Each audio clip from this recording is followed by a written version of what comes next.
I would have cut my learning curve down quite a bit if I would have done this from the start. How do you find a business that you know that can afford that? You got to get good before you can charge money. And then at some point, somebody is going to say, hey, I saw what you did. How much does that cost? It's going to come. Yeah. It's just reps. It's time.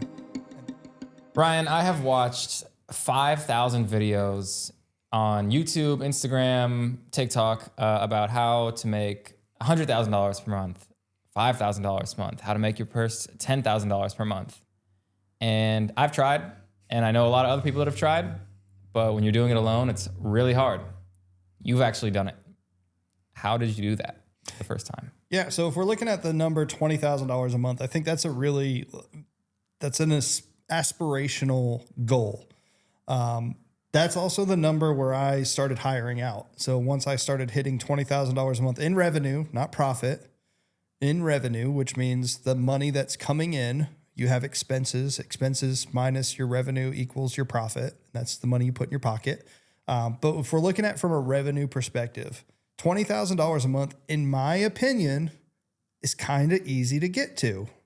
And I know that sounds really hard and crazy, and like there's no way you shouldn't say that. Like it's not easy, but it's easy now because I've done it and knowing what I would do to go back and do that again.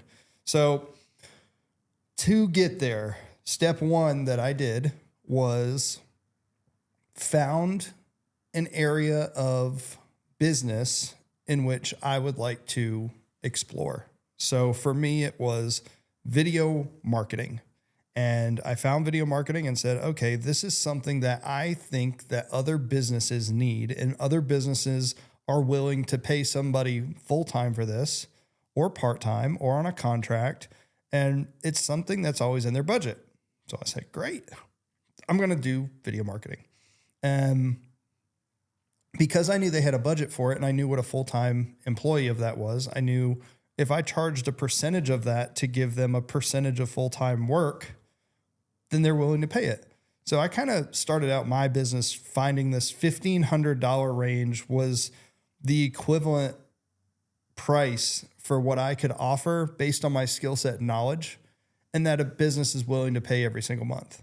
And so I started with that and said, okay, well, let's reverse engineer this at $1,500 a month to make $20,000 a month. What is that? 12, quick math here, 15, 16? I think it's somewhere around 16 businesses I would need. That sounds like a lot, but we're not getting to $20,000 a month making or charging $1,500 a month. We're getting there, leveling up our skills, leveling up our experience, and leveling up the businesses that we're working with. So when I'm getting started and I have no experience and I have no skills in theory, I have to charge lower, and I'm essentially learning on their dime. And I'm sure we'll do a video later on how to increase your prices and how to find higher paying clients. But then you start leveling up your clients, you start leveling up your service offerings, you start leveling up your skill. And now looking at it, I'm like, well, if I was trying to make $20,000 a month, I would probably settle in the sweet spot of $2,500 a month in my offering. And what is that, 12 clients, right? Somewhere around there? Somewhere around there. I'm trying to do quick math in my head and it's not working very well. Let's see, we'll do it on here. 25 times, so you get $5,000 out of 2. So we need to times that by 4. So it's only 8. I can work with 8 businesses every single month, all by myself. I don't need any employees to make $20,000 a month.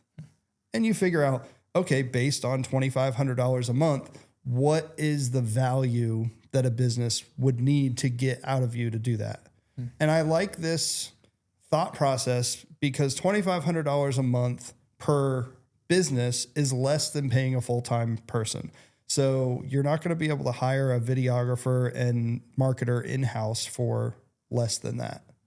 It's going to be more. So I'm, in theory, saving them money. This is like girl math almost. Saving them money because they're not hiring a full-time person to get the equivalent of what a full-time content marketing strategy would be. Okay, and so question then, how do you find, I think a lot of people think, okay, well, I'm going to charge $2,500 a month. How do you find a business that you know that can afford that? Yeah, that's I guess a skill set of mine. I think about it opposite of what most people do. A lot of people look at like the business revenue or the type of business or the products that they sell. I think about the owner, because when you go into a business, especially a small business, which is probably what you're going to be doing with this, you have to look at, I am coming in as an expense. I'm a line item on their books that is taking money out of the owner's pocket. So how much does an owner need to be making a year for them to say, I'm cool with parting ways with $2,500 a month in the chance that you grow my business more? Because that's what you're selling. You're selling the opportunity to increase their sales, increase their, revenue, all that kind of stuff. But first, you're an expense. And if you're not an asset, you're going to get cut. And so I look at the owner. How much money should they be making, or are they making, for me to take $2,500 out of their pocket every single month and it not affect them, but also they want the upside? And I looked at that. I said, okay, the owner needs to probably be making somewhere around $150,000 a year. So if I didn't have a specific niche, which I didn't at the beginning, my niche was my general location of where I lived. And I said, okay, all these businesses where I think the owner is making about $150,000 a year, they're my target audience. That's who I'm going to go after. So ladder it. You're not going to go for 20,000 off the bat. First, you're going to figure out how to make 10,000, and then you up your prices rather than just taking on volume of work. Right. 100%. Yeah. No, you can't survive on volume. You have to reasonably say, if I was doing X as my offering, how much can I actually deliver without hiring? Because you should be able to get to $20,000 a month by yourself. And my guess is that you're not going to get there taking on single projects. You get clients who are retainers, recurring monthly clients. That is the sweet spot for me. I've never done like one-off projects. I mean, we do, but we don't market it. If it comes, I call it a bonus. Like, we base our business off of retainer clients. That's a monthly recurring revenue. If we get a one-off project, I just say it's a bonus. Like, hey, we have a bonus this month. Whatever that one-off project is purely a bonus for us, because it's not how we structure anything on our business. Okay. So for someone sitting there watching this right now, they've got maybe a camera, a microphone, some lights, and $0 coming in. What is the very first thing they should do? Yeah, start reaching out to businesses where you think that business owner, very first thing, you need to truly accurately understand your skill set. That's probably the number one. Like, if you're not good enough to charge enough money to get you to where you need to go, you just need to practice. You do that by going out and doing a bunch of free stuff.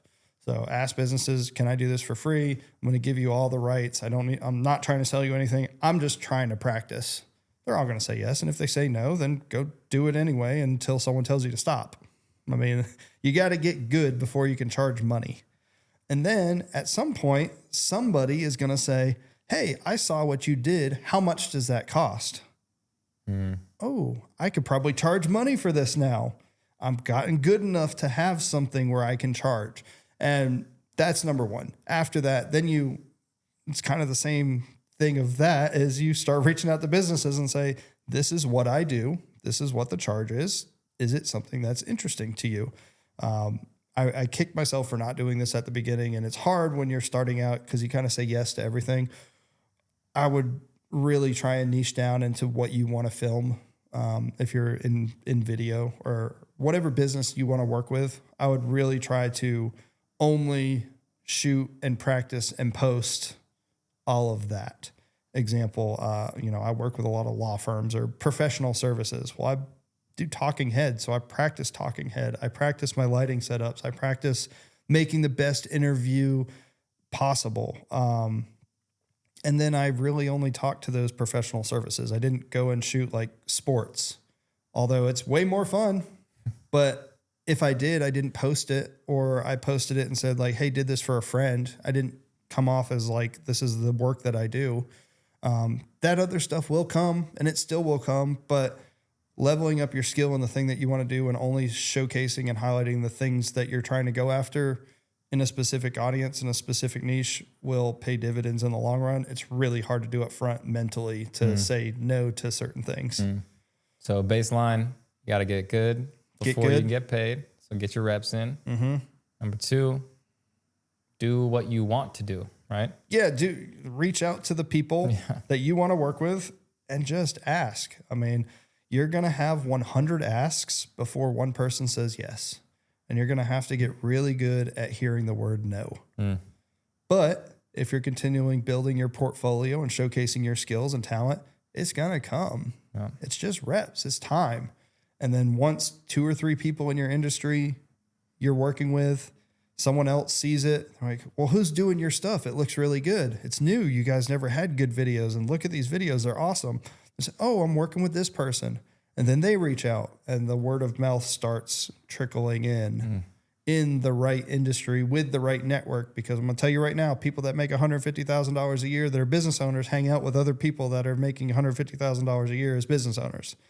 So if you can get in with the right audience, your name's going to get spread through that right audience. But you got to do that first before you go get the bigger clients. There are other times in my life I wish I was able to sit here and have this conversation with you, but well, I wish I would have had this conversation with myself when I was getting started. Yeah. I mean, I screwed it up quite a bit, but I would have cut my learning curve down quite a bit if I would have done this from the start.